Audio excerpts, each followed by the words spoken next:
Welcome everybody to the library today, and I'm happy that we have a sunny day on one side, but maybe been a little bit rainy, a little bit colder. We'd have a little bit larger crowd, but we couldn't do it last Wednesday, so we had a snow day planned. This is a talk on the poet Federico Lorca. We showed a movie called The Spirit of Lorca that Patricia had recommended on Wednesday, and it was very nice. I saw a little bit of it. I had to go back to work, but the 8 people that were here said it was a very good movie.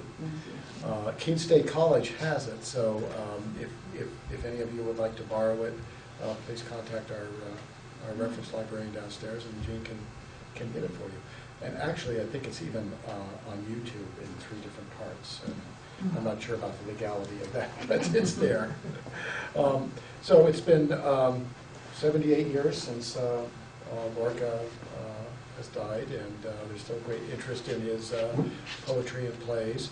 But there's one little aspect of his life that Patricia Billingsley has discovered and has been researching. It's the time that he spent in Vermont in 1929 for 10 days, and his friendship with a Vermont poet by the name of Philip Cummings, and Patricia will be talking about that today.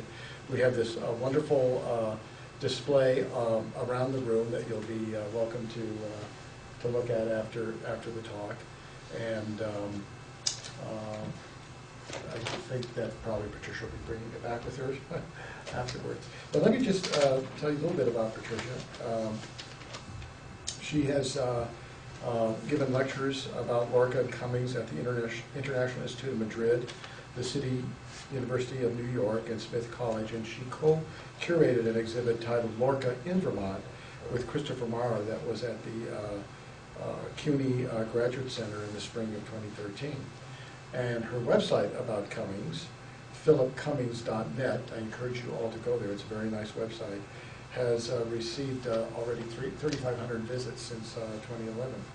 She's a graduate of the University of Delaware and the California State University, Northridge. She began her career as a software usability analyst, is now a communications specialist at Smith College, and an independent biographical researcher.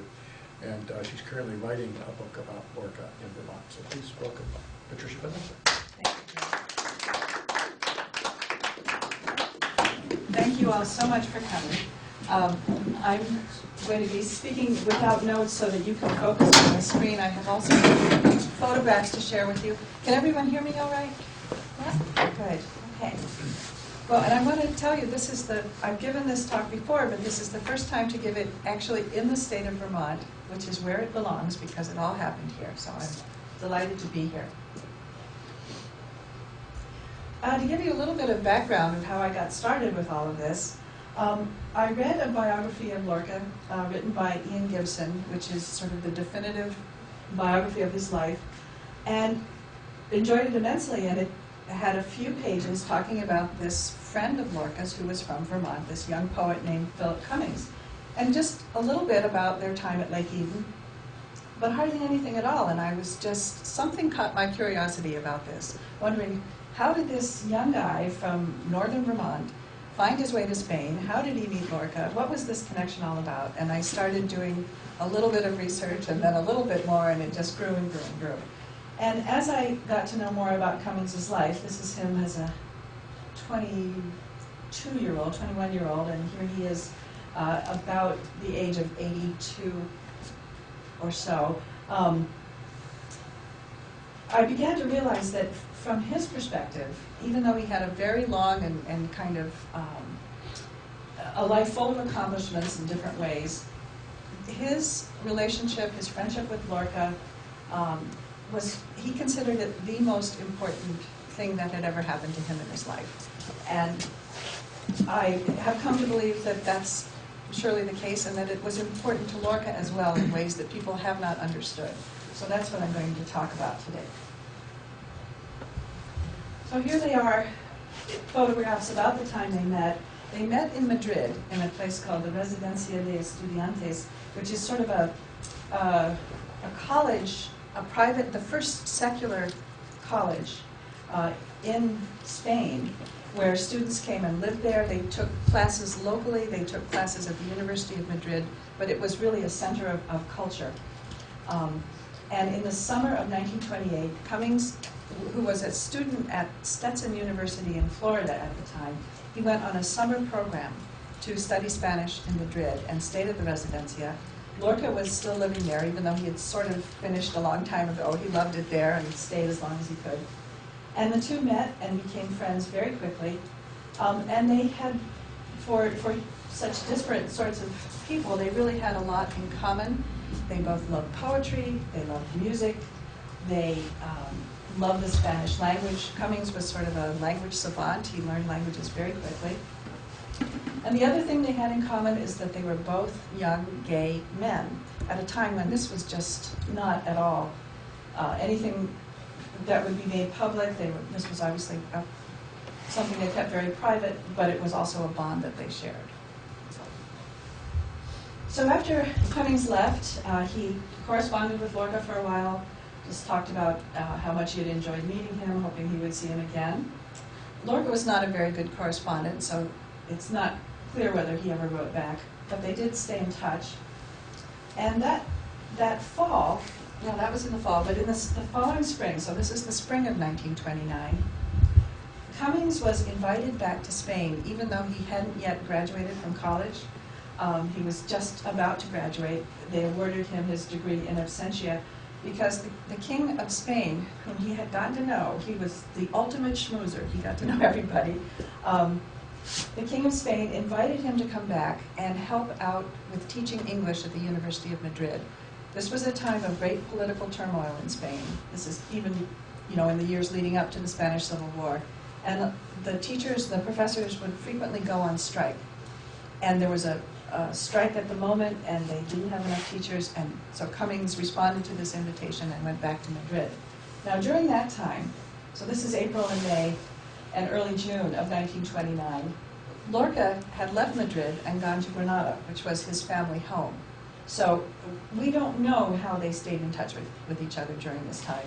There's no evidence that Lorca traveled to Madrid, but they may have been writing back and forth. I don't know about whether phone calls were even an option. But then in June 1929, Lorca had been going through a real personal crisis. He had a young man that he had fallen in love with, had rejected him quite thoroughly, and he was greatly depressed. And at that time, a family friend was on his way, Fernando de los Rios, he was on his way to go on a lecture tour in the United States. And he knew Lorca's parents and said, why don't you send him along with me? It will do him a world of good to be in a different place. They knew he was depressed, they didn't know why. And so Lorca agreed to this, that he would travel to Spain, to the US, to New York specifically, with Fernando de los Rios.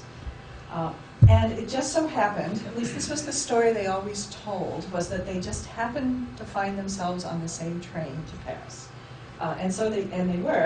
They traveled together from Madrid to Paris and shared a sleeping car and talked all through the night, shall they say. But during that time, Cummings invited Lorca to come to Vermont. Once he was in the United States, to return the favor because Lorca had invited him to Granada. They got to Paris and they went their separate ways. Lorca went first with Fernando de los Rios. They spent a little time in Paris, then they went to London and Oxford, and he arrived in New York on June 25th, 1929. Cummings visited friends in Scotland and then arrived in Boston on July 1st. So they were coming to different cities at different times. But what Cummings did was get right to work finding a place, a cottage, to rent for the month of August. But in the meantime, Lorca started writing letters home to his parents, and his letters are wonderful, very sort of chatty, full of little stories. He says, "Here's another strange thing. Do you remember my telling you about a young American poet who wrote a poem for me in the Residencia after hearing me play the piano? I met him again on the train from Madrid to Paris, and he invited me to spend the month of August, the hottest month here, in his house in Canada. His father is a railroad broker, and he will send me the tickets free. He is a fine boy. He has studied at Columbia, and Onís knows him. American customs are nothing like Spanish ones. Here they invite you places at the drop of a hat. Now, to put this in context, there are all sorts of mistakes or misunderstandings in this little letter, some of which were probably unintentional and some quite intentional. For example, he didn't understand that this place was not actually in Canada, but just very close to the Canadian border. And Cummings' father was not a railroad broker, he was an insurance and real estate agent. But the part that I think was quite intentional was about studying at Columbia, and Onís knows him. Neither one was true. But I think what Lorca was doing was trying to set his parents at ease, to say, this is a boy you would approve of, he's in the same social circle that we're in, just to sort of smooth that path. Even though Lorca was 31 at this point, he was still very much, his parents were paying his way, and he was still a very dutiful son. So he stayed in New York, supposedly studying English at Columbia University until the middle of August. He really, by all reports, he went to only a few classes and then stopped going. He learned hardly any English at all. He just went touring around the city with his friends. He went to parties. He was a very social animal. But one thing that's interesting is there was an extremely vibrant Spanish community in New York at that time.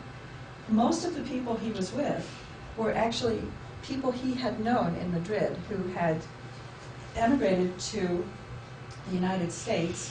The whole Department of Spanish Literature at Columbia was primarily made up of Spanish expatriates that he had known. So there were all kinds of connections. And he could speak Spanish all the time. He didn't have to speak English at all. And for those of you who are familiar with his life and his work, most people are familiar with the book Poet New York, which is the book of the collection of poems Lorca wrote about his time in New York. And it's by far the best, the work of his that is best known to Americans. But what has been kind of overlooked is that if you look at what's in that collection, there are 35 poems total, but out of those, 8 of them, Lorca specifically associated with Vermont. And he did this, by the way, he grouped the poems in the collection. He gave the groupings different titles. So as you can see, there's poems of Lake Eden Mills, and then another part, Introduction to Death, poems of solitude in Vermont. So that's 8 out of 35. Almost 1/4 of the poems in the collection he associated with Vermont. But most people who think about this book assume that it's exclusively about New York. So as the time got closer for his visit, we know there was a telephone call where they worked out some of the details, but then also, this is a letter from Cummings to Lorca giving him instructions, basically saying, look, you have to write to us and let us know when you're coming. We don't have a phone, no telegraph, so please let me know far in advance. And there you can see his address, very simple. All you have to say is you were a camper there. I should explain that, in case you don't know this already, that in Vermont, cottages are typically referred to as camps because most of them started out as a hunting camp or a fishing camp and they just kept that name. So this is a little note from the 1955 edition of Poet New York. His friend Angel del Rio, who actually was with Lorca in New York and knew him. So he says, at the end of the summer session, the group dispersed, and Federico, as we always called him, went to Vermont to visit an American friend. This was a fellow poet, according to him, a Mr. Cummings, whom he had met a few months before in Madrid. This friend, I regret to say, I have never been able to identify, and if he was indeed a poet, he would have been Lorca's only contact with American creative writer during his stay in this country. I'm giving you that little bit of information now, and we'll talk more about it later. But this statement was really quite disingenuous. Angel del Rio knew quite well who Cummings was and was deliberately shunting him aside. But we'll talk more about that. So here's another part of another Lorca letter to his parents. He says, in a few days I leave for the Canadian border, the state of Vermont, where I'm going to spend 15 or 20 days with a boy I met at the Residencia. He has a farm in the mountains on Lake Eden, and that's where I'm going. This boy, who is a poet, of course he's already told him this before, was so eager to have me visit him that he sent me the $20 train fare, which is true. So next week I take the train to Burlington and I expect to have a good time. This boy is extremely kind and in his house only English is spoken, which will be very good for me. So the night of August 20th, the night of August 20th, Lorca boarded the train at Grand Central Terminal. This was the Mount Royal, which was a train that ran every day from New York to Montreal. And it was a beautiful train, kind of state-of-the-art, Pullman cars, dining cars, and I think the reason it was so nice is because it was used by the government officials to go back and forth to Albany. So, but this particular route was quite efficient. There were only a few stops. So it stopped in Troy and switched over to the Rutland Railroad and came up along this route and ended up in Burlington. Now just to give you a sense of where Lake Eden is on this map, it's right about there, where the square is. So this is the train station in Burlington that he came into. And there, from Burlington, he had to get to Lake Eden, which is up here.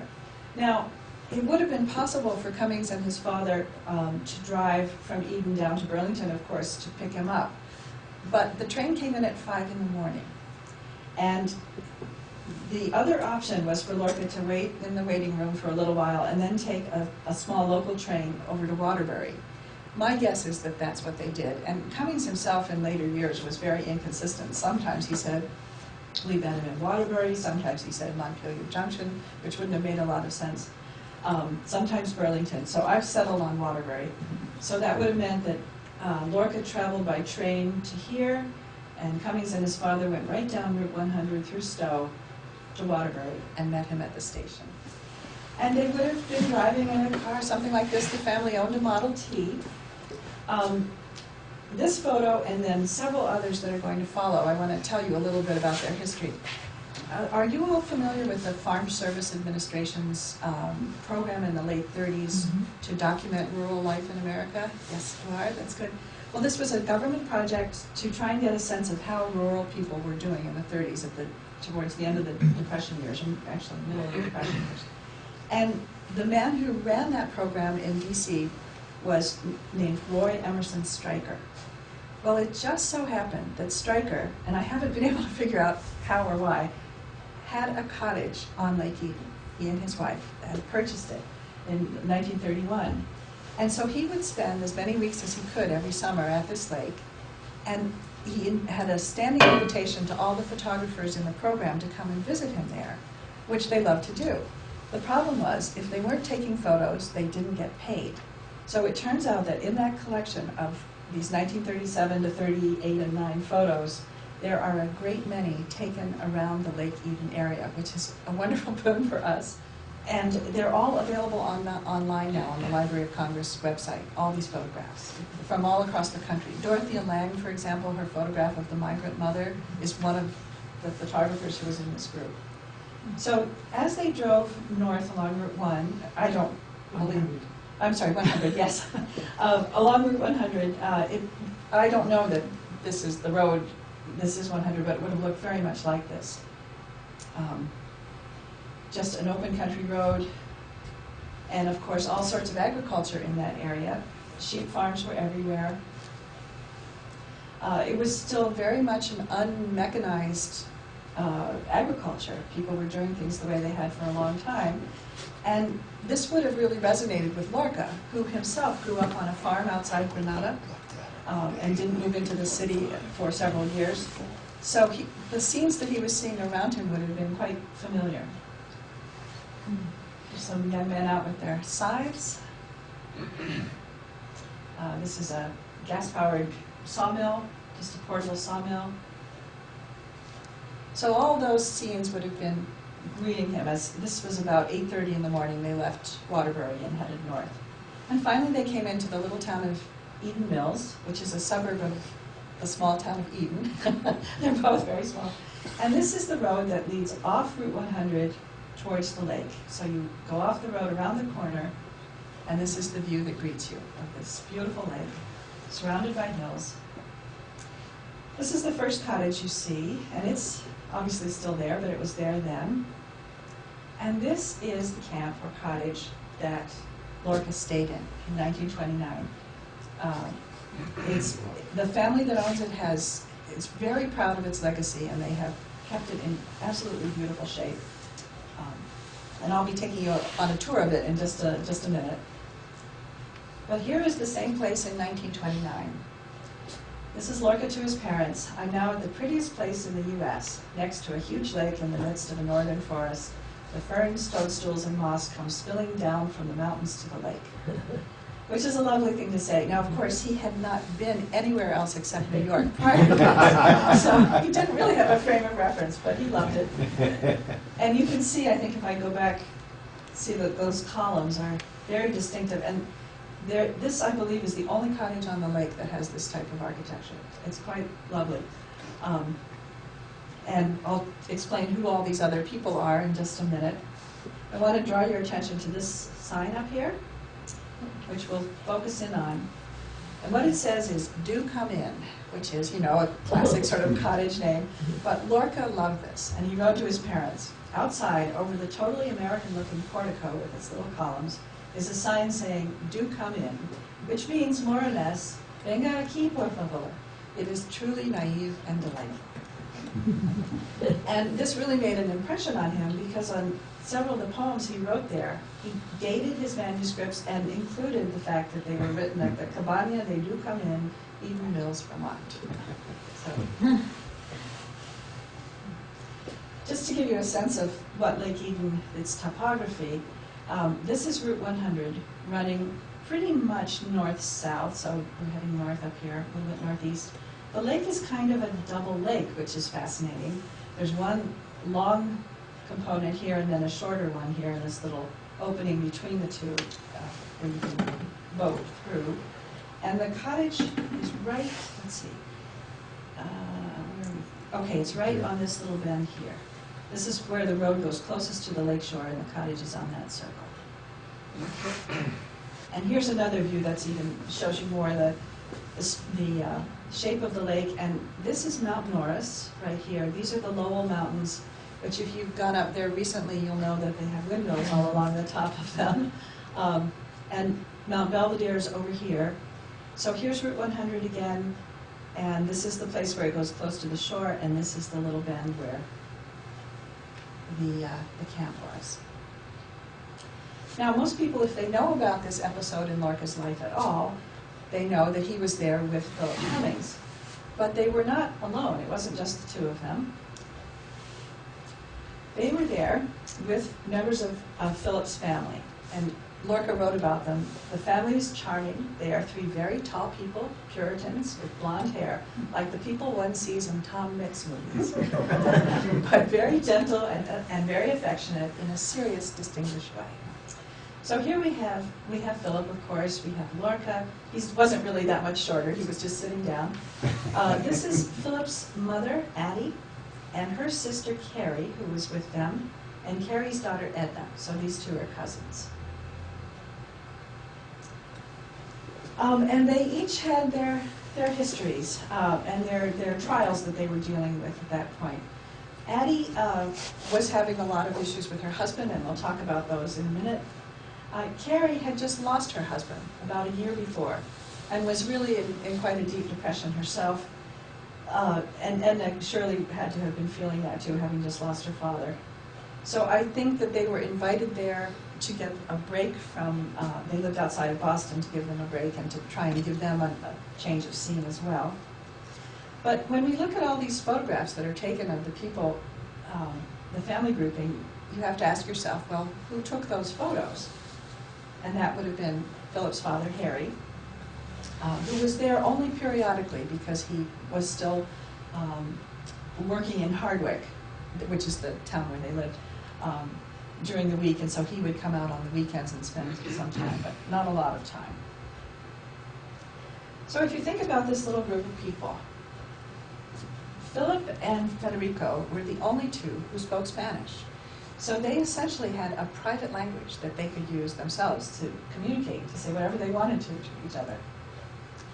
Federico knew hardly any English, really just a few phrases, and no one else knew Spanish. So that meant that Philip was kind of at the center of all of this. He was really controlling the flow of information back and forth between everyone, because he was interpreting for Federico and then interpreting to Federico.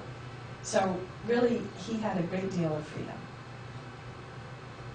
So now we're back to the cottage again, and I'm going to take you on our tour. We'll go up the steps and onto the front porch, first of all.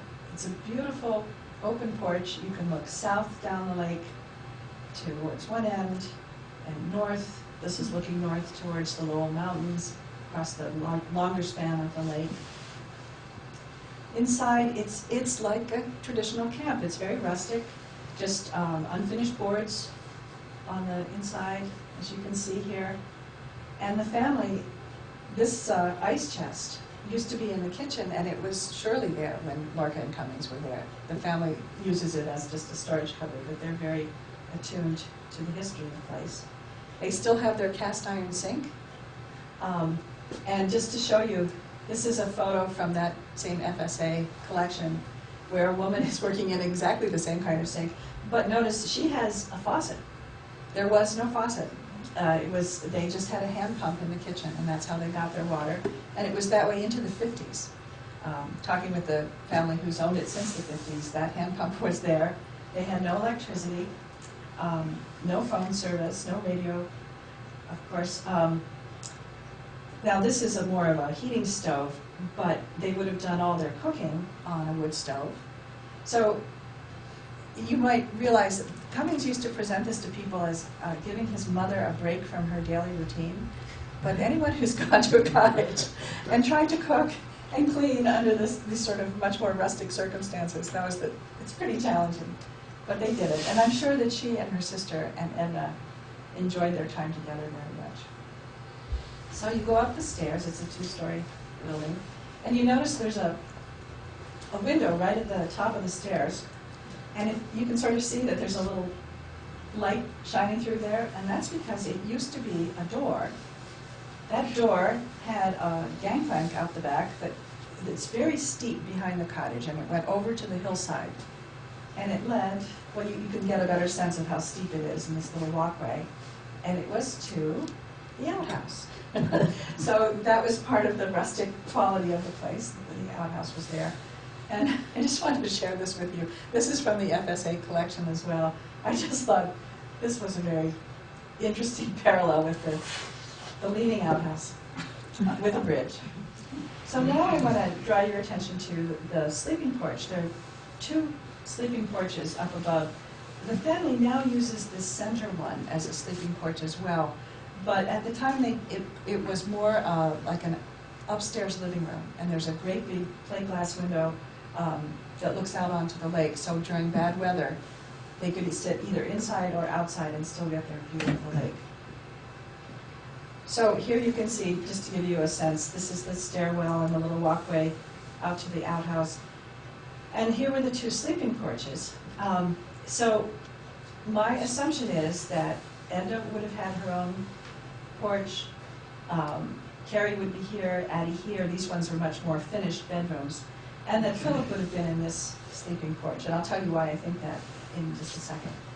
And then when Lorca came, the only natural place to put him, logical place, was right here on the same sleeping porch with Philip, which I'm sure Philip had no complaints at all whatsoever. And one reason I think that's the case is because Lorca talked about how you could hear the sound of the water in the mill races, all through the day and night. And there is a mill race, which I'll show you in a second, but the only room from the upstairs where you can hear it at night is that sleeping porch. So this is a little tour of the porch, the doorway. You can see it's so small, it's only 7 by 7. That's just a standard double bed, and it protrudes into the doorway. And there it is, you can sort of, it's snugged into the corner. But when you're lying in that bed, the view is just phenomenal. You're looking out across the mountains and the lake. Now in the morning, you would get bright sun because you're looking due east. But Cummings even wrote about this in his diary, saying that we've perfected the art of sleeping late by covering our eyes. And there's the last corner of it. And that's the mill race, which is just around the corner from the cottage. That's where the spillway the excess water from the lake goes out there into the, Gahan River. yes, Gahan River. Thank you. We have a local expert. It was a river? Yes, but it's It was really, inter- it's a very small river, but Okay. it was enough flow to power sawmills and grist mills down along the stream.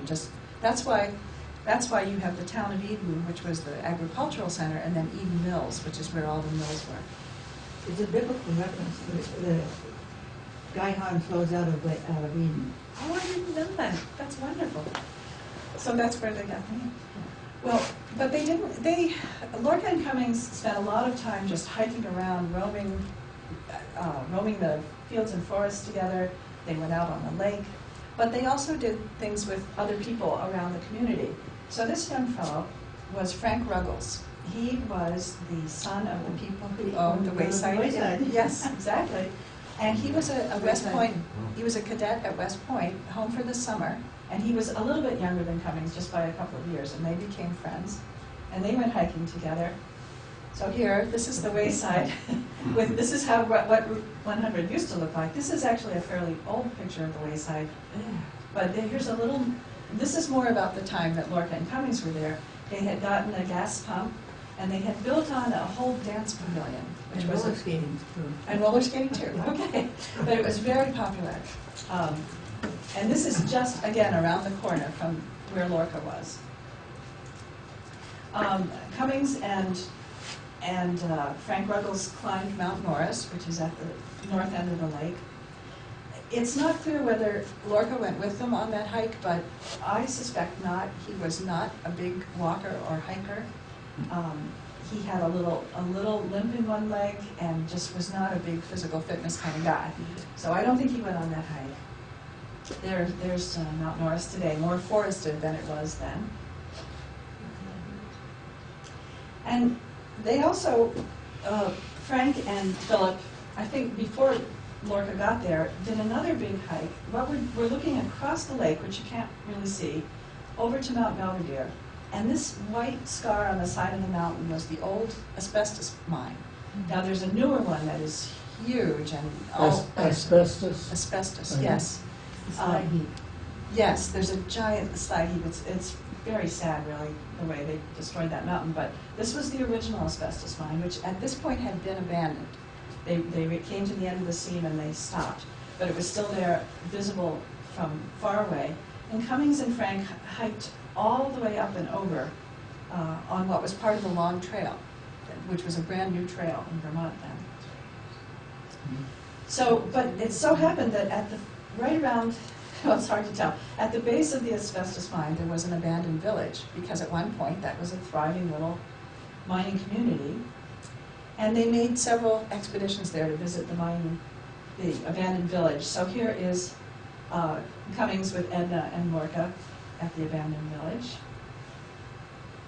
Here he is with his mother and Carrie, same place.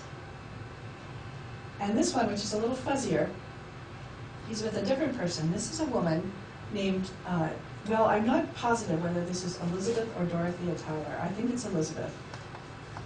Two sisters who lived in Eden Mills, who became very close to Lorca and Cummings.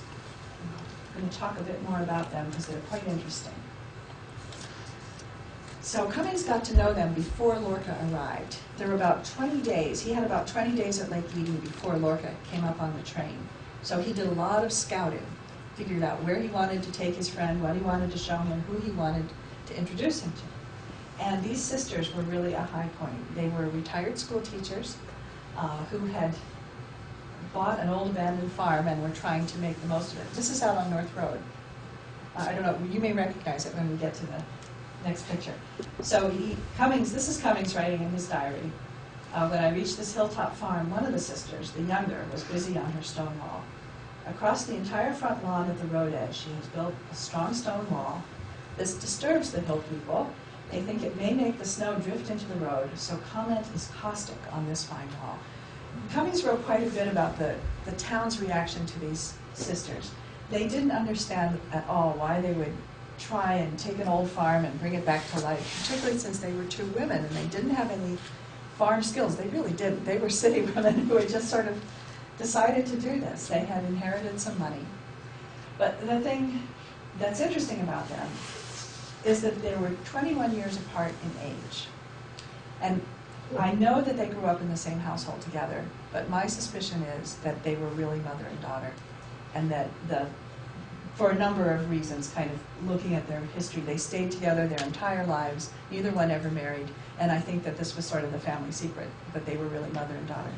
But they are very close and very adventurous, and very progressive for their age. So here's Lorca talking about the sisters to his parents. This morning, after rowing for a while around the lake, we went to see two ladies who are unimaginably picturesque and amusing. We found them dressed in pants, which was just unheard of, doing some plastering. They are two intelligent old maids, and in their old age, they are doing something truly extraordinary. I don't remember whether I mentioned to you that the cruel winters and poor soil have made many of these farmers abandon their farms and move away. Well, here are these two ladies who bought an old ramshackle wooden house and are fixing it up all by themselves with no help from anyone. In Spain, this would be considered madness, and people would make pilgrimages to see these ladies. But there is nothing unusual about them here. They amuse themselves and lead their lives the way they want to, for here nothing is frowned upon and everything is tolerated except social scandal. So that's the sisters' house from the front. And here we have it as it is today. And you can see the basic shape, the so-called Vermont lazy window has been straightened out, but they took off this lovely little side porch. But it's the same house, and the wall is gone. But here we are looking at it situated against the road. We're going to travel up the road a little bit, and there is still a fragment of the stone wall. It's still there. And we hope that it will always stay there as a reminder of this particular visit. And this wall has been immortalized in a very famous photo of Lorca and Cummings together. This was an evening when they were going to have dinner with the sisters, and Lorca had created a flower centerpiece to take to them. And Cummings said the poet, meanwhile, was making a masterpiece, not in poetry, but in floral design. It was a beautiful thing to look at and appeared as a mirror of the season. The poet bore it as his offering to the feast. And this is a very well-known photo. Can you go back to The wall? Sure. the wall previous? There it is. So I don't know exactly which section they were standing along, but it was one away from the house. Obviously. We've tried to match the rocks, but I think they've shifted too much over time to really see exactly where it was. But Lorca wrote about this as well, and he said, I can tell you that their house is in the middle of a forest and is difficult to get to, but the peace I felt there is a rare experience. I think this is a very telling comment that he made, and I think part of what was going on is that the sisters, being as sort of social outcasts as they were themselves, they were very open, they were non-judgmental, they enjoyed both these young men tremendously and always made them feel welcome. And I think this was really significant to Lorca. And he not only wrote to his parents about them, but later on in a lecture that he gave in 1932 about his time in the United States, he talked about them and how much they meant to him. And I just want to show you these two photos next to each other. This one was taken by Philip's father, and look at the expressions. They're very sober, they're not touching, they're very strong, you know, sort of standing tall, very masculine posture. And here they are relaxed, they are affectionate, they just have a whole different demeanor, and I think that tells us volumes too about how they felt when they were with the sisters. One of the sisters took the photograph on the right. So just a lovely little bit about this dinner that they had together. Ceres and Bacchus celebrated with us the advent of the autumn. We found the gods of the harvest at the house of the two sisters. Cummings was very poetic, as you can see. The first kisses of the frost have sufficiently turned the leaves that the simple dining room of this erstwhile abandoned house was a great flame of delicate red and rich brown. And here's Lorca writing later in 1932. At the end of August, they take me to their cabin and say, haven't you noticed? Autumn is almost here. Sure enough, on the tables in spinet and all around the portrait of Tyler, that's important because they said they were distant relatives of President John Tyler. Were the yellowest, reddest, most orange maple and grape leaves I had ever seen. In such surroundings, of course, my poetry took on the tone of the forest. And here's just a poem fragment that appears in a couple of places, but it was one he started and didn't finish, but he dedicated it to the Mrs. Tyler. And it's all, we'll talk more about his writing style. He's a very creative writer and very almost surrealistic at times. But the interesting thing is the word hedgehog, the choice of the word hedgehog, which really threw me for a while. Where did he get this? And then when I was reading through Cummings' diary, he refers over and over again to, oh, we found a dead hedgehog in the woods when we were walking, or there was one wandering around. And what I discovered, and some of you may know this already, is that it's very common in northern Vermont in particular to call a porcupine a hedgehog. And that's where this is coming from. So that's Lorca's actual original manuscript on which he started this poem. Another thing that the two young men did together was work very studiously on some translations. Lorca had published a book of poetry in 1926, I think was the first, when this was first published, called Canciones. That was a very small printing, only like 250 copies, and they all sold out, and it was kind of lost. But not too long before this whole visit to the United States, the summer before, his book called Romancero Gitano was published, Gypsy Ballads. And it was a huge success. It was the most successful book of poetry ever published in Spain. And the first printing sold out, and they had to do another printing. And Lorca was actually a little bit distressed by how much attention it got, and he became known as the gypsy poet, and he didn't like that label. He thought it was too restrictive, but he was very well known. And because of his success, they reprinted his earlier collection, Canciones.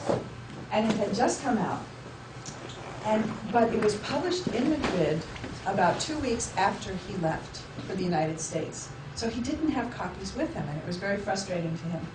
He Paco was his brother, Francisco. He wanted Paco to buy some copies and send them to him so he could give them to friends in the United States. So in these notes to these letters to his family, he's talking about that. But the other thing his letters reveal is that he was starting to become very interested for the first time in translation. He had been so successful in Spain, I don't think it ever occurred to him that translation might be a smart thing to do. But when he got to the United States, and here he is in this vast metropolis of New York, where, yes, there are Spanish speakers, but only really a few, and here's this huge audience for his work that couldn't read it because it was available only in Spanish. And that's what got him thinking about translation. So finally, just before he left for Vermont, his brother sent him a few copies of the second version of Canciones, the second printing. So he was able to take a copy with him to Vermont to give to Cummings.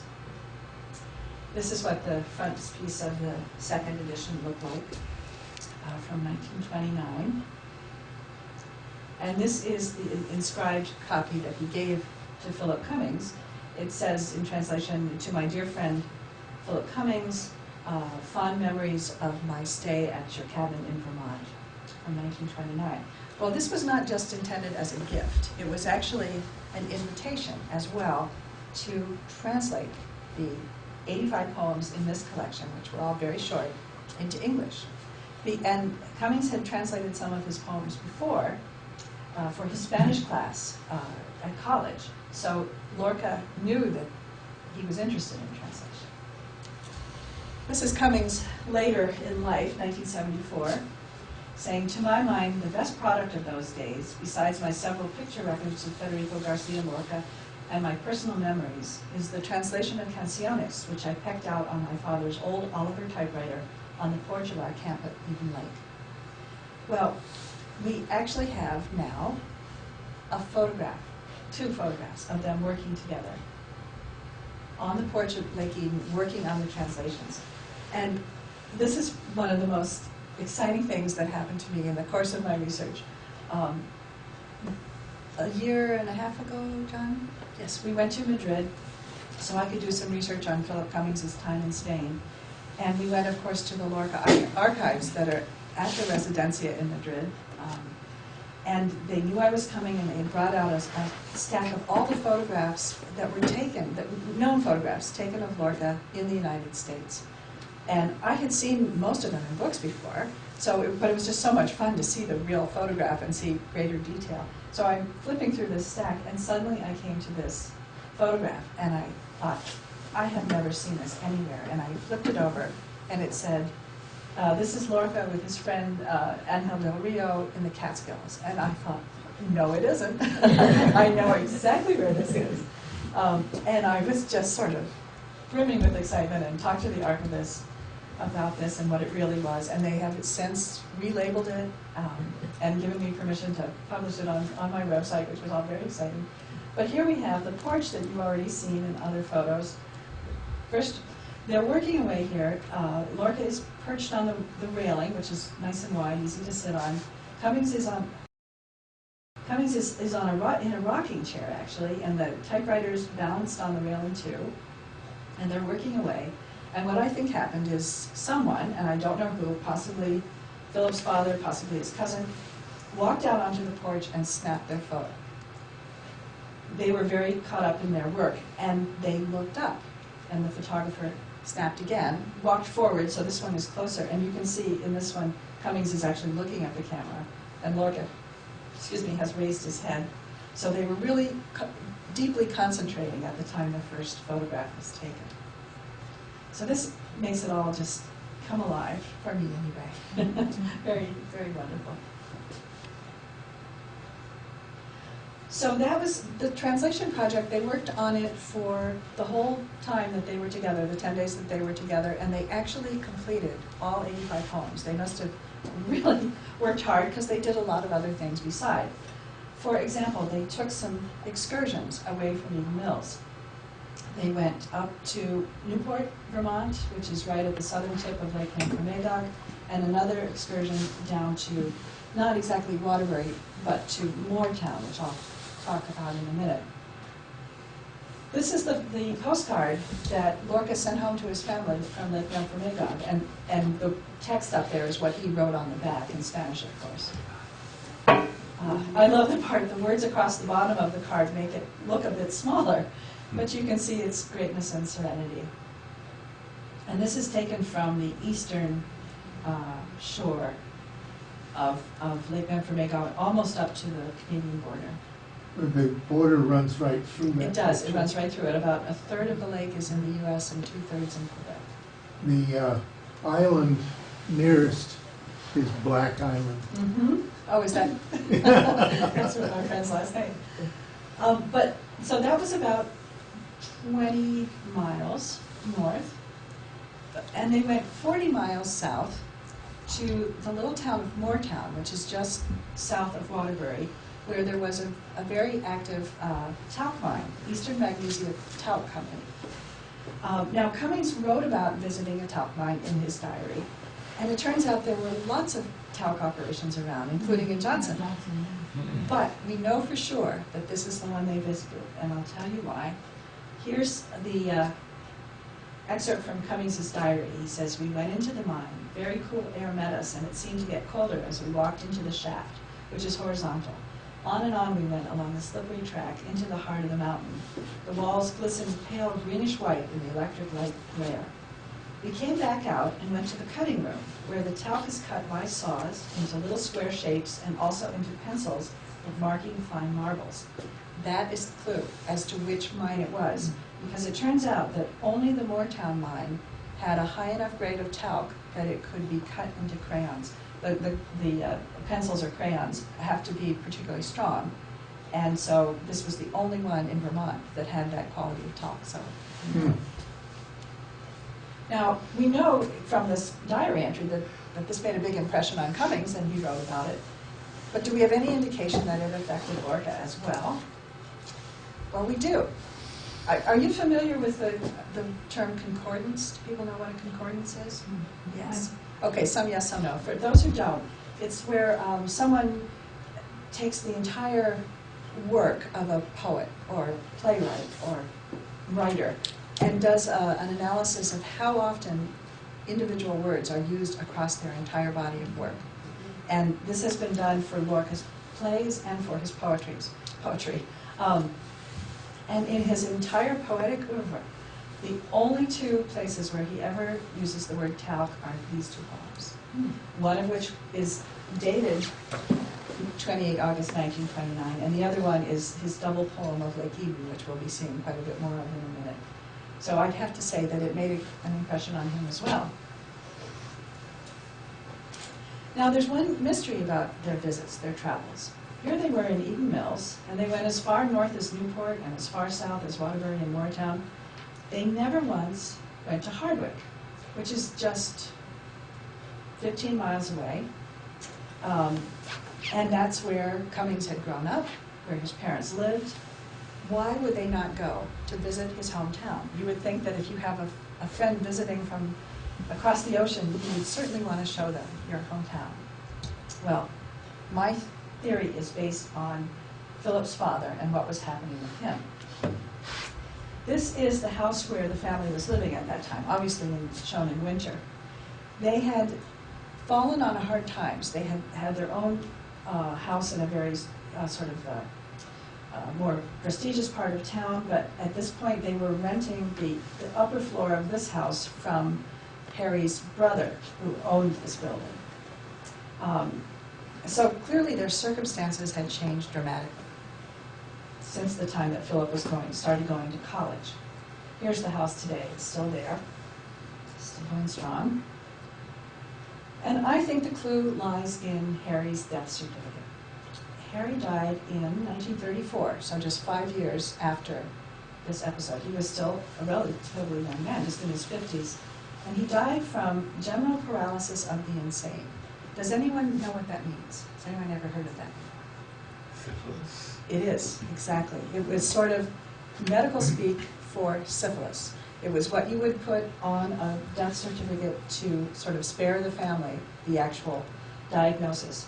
And it was extremely rampant, not just Vermont, in the country at that time. There was no cure. Penicillin had just become available, and but it was not available to the general public yet at all. So Harry was admitted to the hospital to Vermont State Hospital in Waterbury, just 5 months after the time at Lake Eden. Well, here's a little bit more about it. This is from a medical textbook in 1922. My guess is that he had no idea that he had tertiary syphilis. It's as you probably know, it can stay dormant for decades after an initial infection. And so the individual has no idea that they are still carrying bacillus, not a bacillus, spirochete, sorry. And I think that's what happened to Harry. That's Harry. He was quite a prominent businessman in Hardwick, but he had gone into great decline, and there are reports in the newspaper of, Harry is sick. We're all wishing Harry well. People knew something was wrong with him. This is a little bit about, so this is syphilis that primarily affects the brain and affects behavior in dramatic ways. And one of those is this sort of grandiosity, this feeling that you are invincible, that your ideas are the best ideas. And it just so happens, this really fits the profile for him. He had gotten involved in real estate development.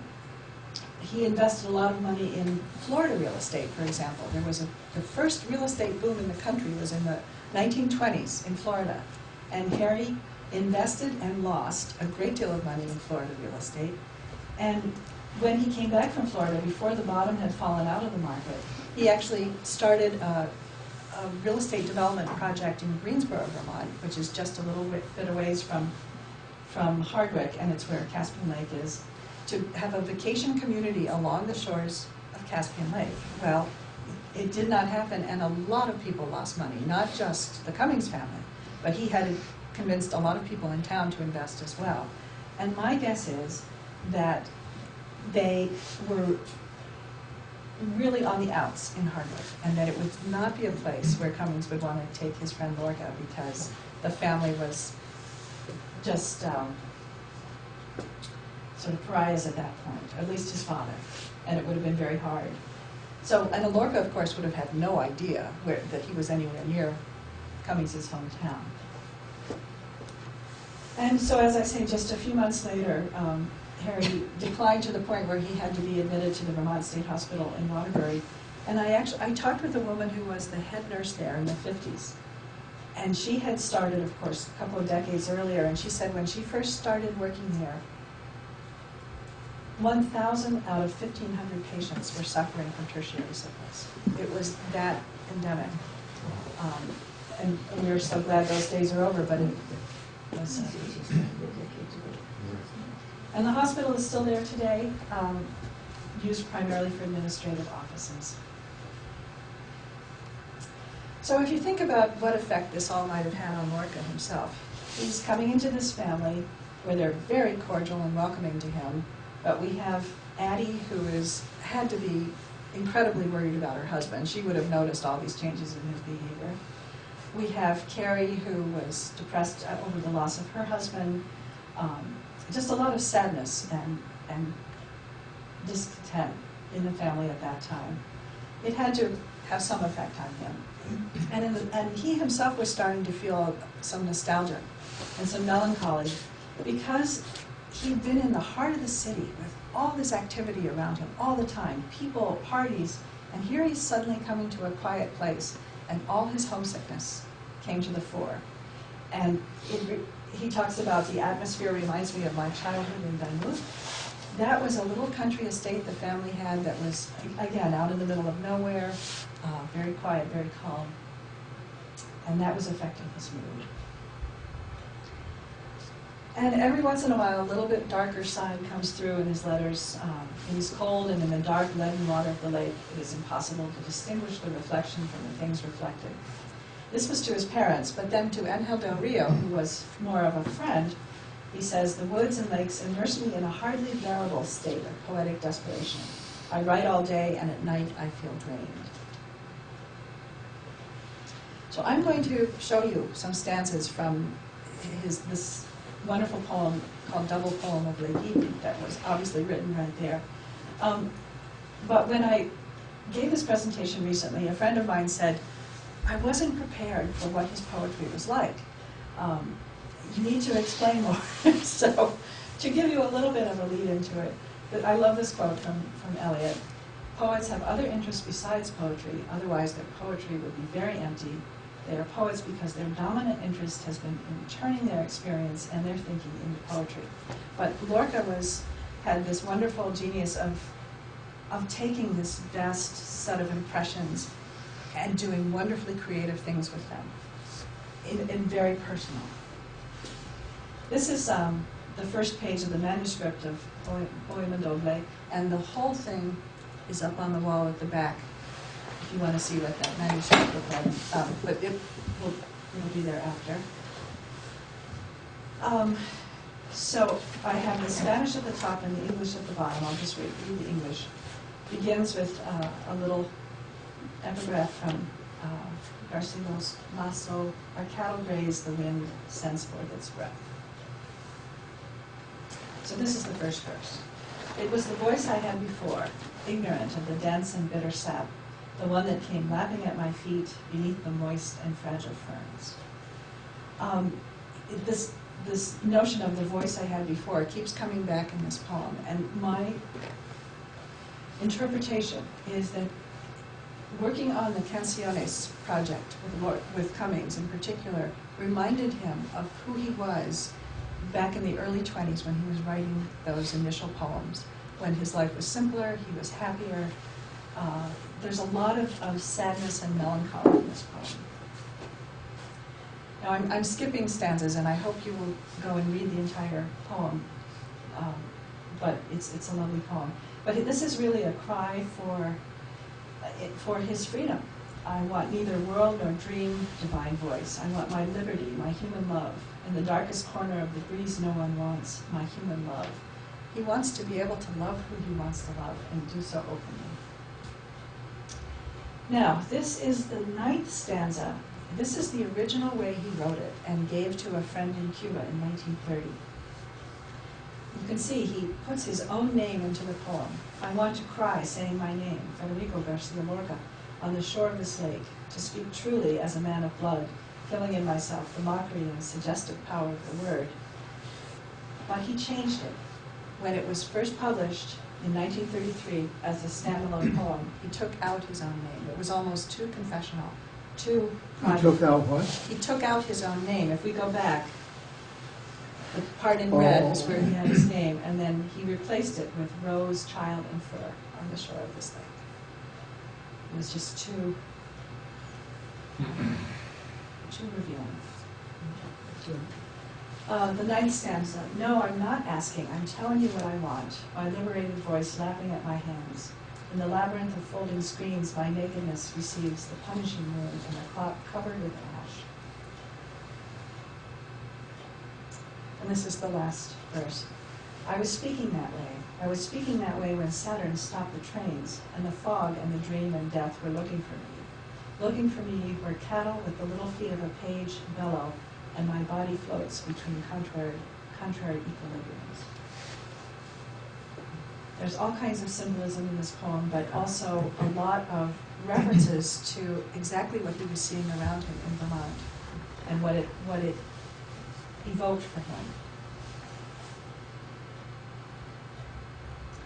So there are, if you are interested in Lorca, I would encourage you to read all the different poems in Poet New York. They're wonderful.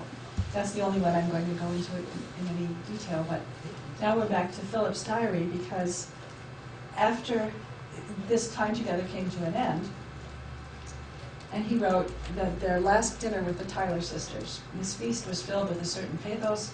It was a farewell to each other, for the coming week would find us all in different places and with our minds full of other affairs. And that was absolutely the case. Lorca spent a little time in the Catskills with Angel Del Rio after this, and then returned to New York, and his studies, well, not really studies, but he returned to New York for another 8 months, and then went to Cuba for several months with other friends, and finally sailed home to Spain in the summer of 1930. Philip left and took his first teaching job. He was a teacher of languages for the first part of his professional life, and he went to St. Louis, and he was teaching Spanish at the Principia, which is a Christian Science high school in St. Louis. He was not a Christian Scientist, but they hired him, and he took the job. And then the year after that, he returned to Spain. This is his student identity card from the University of Madrid. He got a fellowship from the International Institute for Education to go and study in Spain for a year. And he renewed his friendship with Lorca there, and they just actually did a lot of things together in Madrid.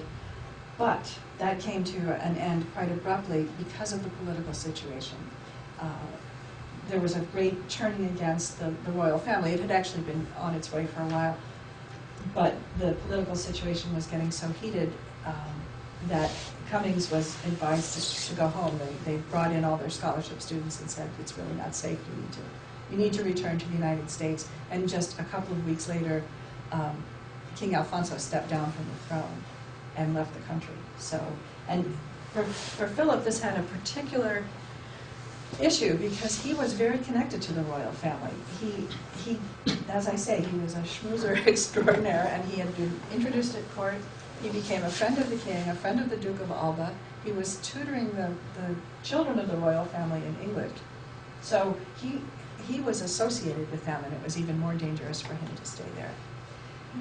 And that also kind of shows how Lorca himself, even though he was portrayed as a political person, he was not at all. He had friends in all different persuasions and all different politics. He was pretty apolitical himself. This is now the last known photograph of Lorca. This is taken in early August of 1936 in Madrid. He left Madrid and went home to Granada to be with his family. This is when the Spanish Civil War is just beginning. It's just the outbreak of the war. And he seemed to think that somehow he would be safe in Granada, but that was tragically not the case. And that's where he was executed on August 18th, 1936, by the frontalist forces. And this is the first notice of that in the United States. It didn't come until September 12th, 1936. This was in an article about the war in the New York Times. And Lorca's death galvanized people. It was one of the primary forces behind the formation of the international brigades, the people who went from England and the US to fight on behalf of the Republic. He was just so well known at that point and beloved. It was a great shock that he was killed. But his legacy, of course, lived on, and the people at Columbia University had a great deal to do with keeping his work alive and before the public. As I had mentioned earlier, they were expatriate Spaniards who had known Lorca in Spain and then again in New York. And they were the keepers of, they considered themselves the keepers of Lorca's legacy. But they had a problem with Cummings because they had a problem with the fact that Lorca was gay in the first place. No one wanted to acknowledge that. There was this great fear that it would diminish his reputation as a poet and a playwright, and also diminish the reputation of anyone who promoted him and promoted his work. So they wanted to keep that very quiet. The family was adamant about that, particularly his brother Paco. And so here we have the 1955 edition of Poet New York. The first edition was 1940. So 15 years later, this new edition comes out with an introduction by Angel del Rio and a new translation by Ben Bullitt, who was a Vermont poet. Actually, he was teaching at Bennington for some years. But the quote I showed you early on, which you may or may not remember, where Angel del Rio says that he was never been able to identify this Mr. Cummings. Well, he knew exactly who he was. Lorca had gone from Lake Erie to the Catskills and would have been full of stories and had sent the address and all kinds of things. But he also says, all this clearly shows that whatever significance Poet New York may have does not spring from any genuine contact with actual American life, which the poet saw only from the outside, nor from any intimate knowledge of American thought and literary currents. And again, this is not true. He and Cummings talked nonstop about poetry. And because Cummings was fluent in Spanish, they could have that conversation. They talked about Whitman. Who were some of the others? Whitman was a big topic. But anyway, Angel del Rio absolutely knew better when he wrote this, but he wrote it anyway. And there's some correspondence between him and Ben Bullitt that shows that they were trying to figure out how to talk about this without really talking about it. And here we go, some almost 30 years later, or 20 years later, I'm sorry, a young Vermonter named William Sackett, who was a student at Johnson State College, at Castleton State College. He was taking a Spanish class, Spanish literature, got interested in Lorca, somehow found out about Philip Cummings, and went and found him and interviewed him. And after he talked with him, he went and interviewed Ben Bullitt. So he comes to Bullitt, and I have a recording of this. And he says, well, I've just been talking with Philip Cummings, and he says that there's all these references to Vermont in the poems, because they went hiking together, they did this, they did that. And here's Bullitt's response. I see almost nothing of Vermont in the poems, not a stick, not a stone, in contradistinction to what Mr. Cummings is saying. Just wanting to pretend he did not exist. And they were not the only two. There were others in that particular community of scholars who worked very hard to pretend that Philip Cummings did not exist. And Cummings was trying to contact them during this time. After this 1955 edition came out, he wrote to Del Rio and said, hey, I'm the guy. Do you remember that Lorca sent my address to you and I know all about it, and I have photographs. And they sort of say, oh, thank you very much. You must stop by when you're in New York sometime. They just wanted, I think they were afraid that Cummings, either deliberately or by accident, would reveal that Lorca was gay. And that's why they kept him under wraps. But they really needn't have worried, because the two men handled their sexuality so differently. Lorca never married, and he came very close to revealing to the world his true self. Whereas Cummings stayed closeted his whole life. He married, he had children, and just had a second life that he was living, which was certainly the most common model in those days. There were not many choices for people. So he was not about to reveal any of this, but of course the Lorca scholars didn't realize that, and they didn't trust him, so they just pretended he didn't exist. And that was one of the great sadnesses of his life. Yes? I'm sorry I missed the beginning, but if he was so closeted, how come Uncle Rio and Ben Bullitt knew that Cummings was gay? I think they suspected. They knew Lorca was gay. They didn't want to ever acknowledge it, but they knew. And I think they just suspected that that was the relationship these two young men had, which was a well-founded suspicion. They were right, but Cummings was not about to reveal this. But even though there was this great attempt to pretend Cummings didn't exist for all those years, various researchers, like the next generation of Lorca scholars, found out about him and went and hunted him down. He was at this point living in Woodstock, Vermont, which is where he lived for most of his adult years, and interviewed him and wrote about him. So the first one in 1957, a researcher named Kessel Schwartz. But you can see that there are these long gaps between times of finding him and writing about him. William Sackett was in 72. Now, Daniel Eisenberg I have in red because he played a very significant role in what we know about Cummings today. And later on, Leslie Stainton, who is another biographer of Lorca, whose work is wonderful, Ian Gibson, and finally Dionisio Cañas, who is a Spanish poet that we know. Eisenberg is important because Cummings told him that he had these translations of Lorca's poems and that he and Lorca had worked on them together. I should tell you, there's no evidence that Lorca ever worked on a translation with anyone else, only Cummings. And also that he had a diary that he'd written in 1929, and he'd been trying to interest different publishers in both the translations and the diary for years, and no one ever pursued it. But Eisenberg decided to make it his mission to get these published. He was a brand new PhD out of Columbia, and he just put all of his energies and all of his connections to work to make sure the book was published. So it's published as songs. They did not have permission to include the Spanish of each poem in the book, only the English translation. So if you want to compare, you have to have multiple books open. The Lorca Foundation would not give permission for the Spanish to be included. This was published in 1976. It did not do very well.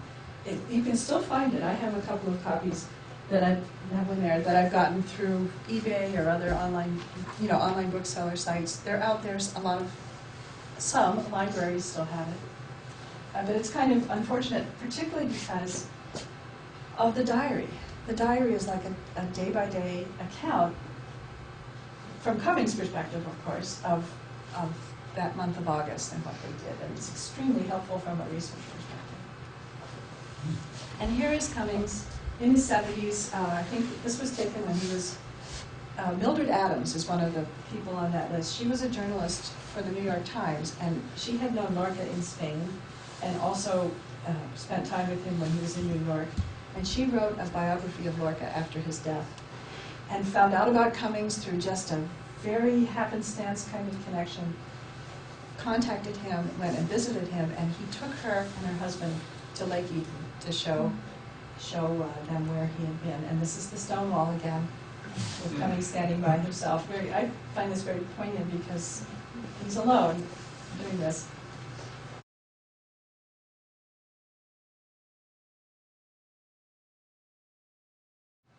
And I want to close with this poem from Emily Dickinson, which just seems so fitting for the story of Cummings and Lorca.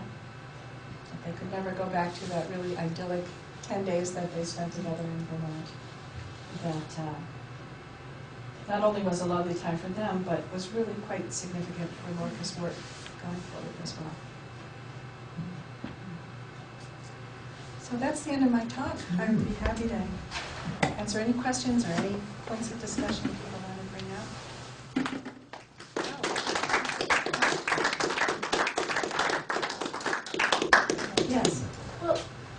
after Cummings did this translation, why didn't he pursue Getting getting it published then? right then?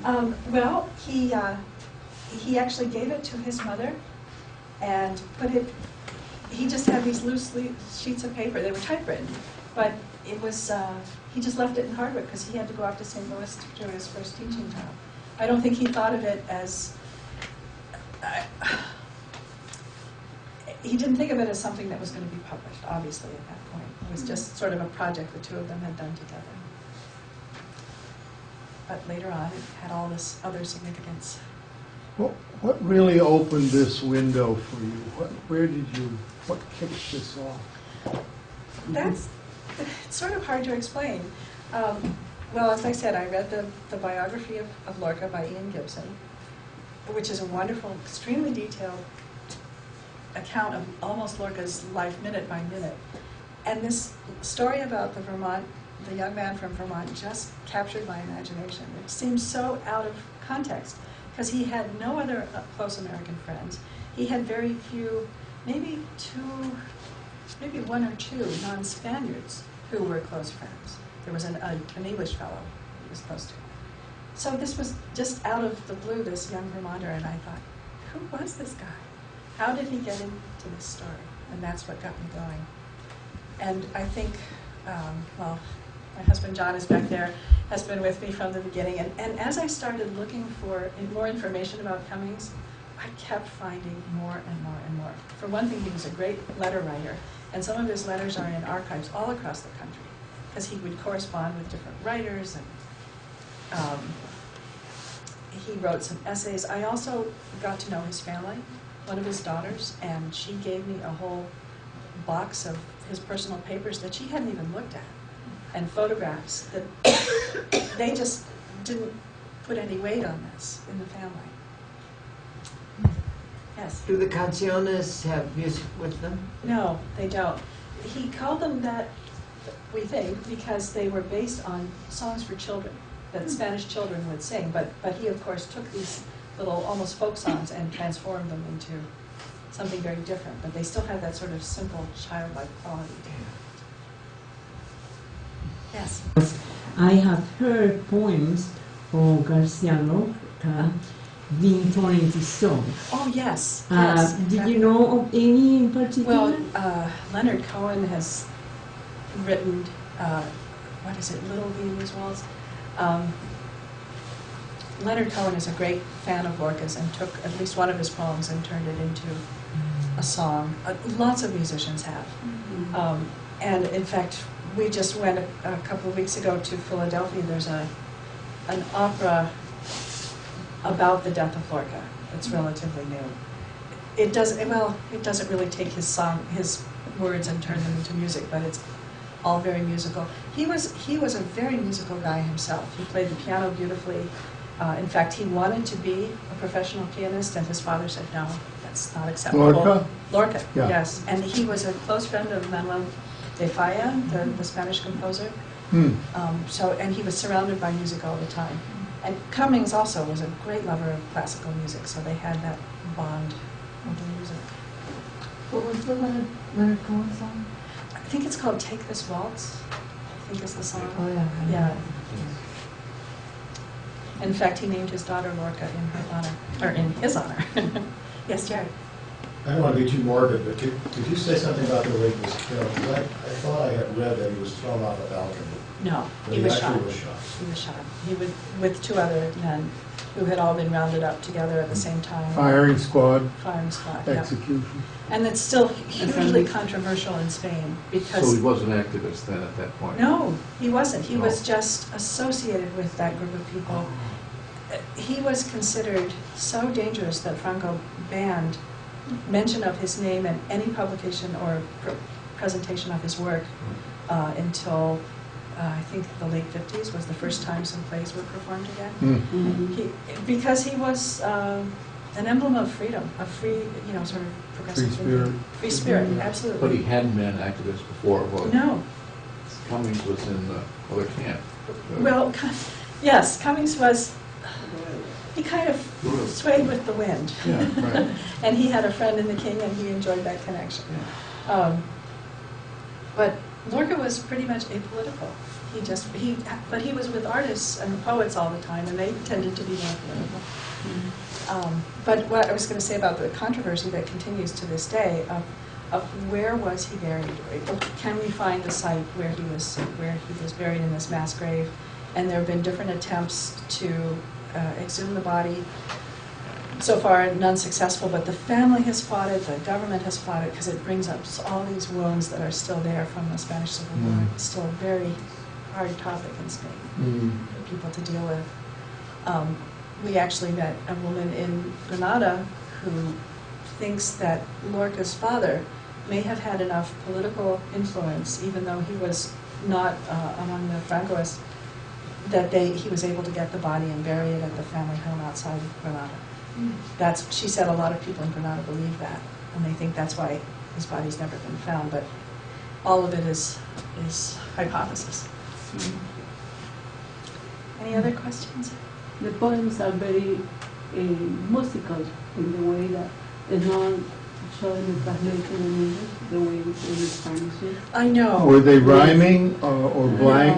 No. There were repetition on some words, and it's almost, some of the poems is almost like that canción, a song. I know.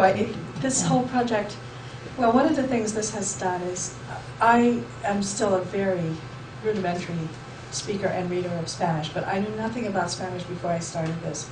And now I just wish I had learned it as a young girl, because I can tell the difference. Just looking at the Spanish version and the English version, that there's something is definitely lost. A famous singer in Spain, Lola Flores, and she sings Lorca's poems, yeah. Some of the poems and some, well, she was famous for many other songs. When she sings Garcia Lorca's poems. Oh, I would love to hear those. Yes, I have it. Yes. I see a sweater there. Oh, the sweater. I brought, this is not by any means Lorca's sweater, but I found this on eBay when we were working on the exhibit. It's not? It's not, I wish it were. For the CUNY exhibit at the Graduate Center, we wanted to have not just photographs, but also artifacts if we could find them. And I found this online. So it's very much the style of the one that you see him wearing in so many of the photos. And he had they left Paris and went to Oxford, among other places, before going to the United States. And he went shopping in Oxford. This is recorded. And I believe he bought that. That's a traditional cricket sweater or tennis sweater. And I think the reason he wore it all the time is because he was chilly in Vermont. It's so much colder there than New York. And the nights, I have the temperature records for the time that they were there, and it was down into the 40s some nights. So he has it on all the time, understandably. And you said the leaves were turning. Yes, So I think that's interesting the nights were too. chilly. The nights were chilly. I think the fall came earlier then, which is not But unexpected. it always comes earlier up there. Up there, yeah. It's only 20 miles south of the Canadian border. Yes. What else can you tell us about his family? Whose family? His Lorca's family. Lorca's family. Well, there's a lot to say. They ended up leaving Spain actually after the Civil War began. They moved to New York to get away. His brother, he was the oldest, then his brother Francisco, and then two younger sisters. And the brother became,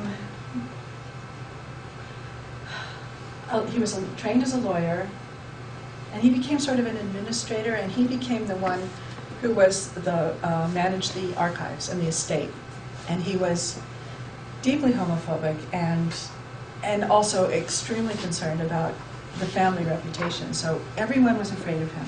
They were afraid, I think, even if they might have been inclined to be a little more honest about Lorca, they knew that if they said anything, Francisco would shut the door on anything they wanted to publish. He had a lot of power, and he was in control a long time of that story.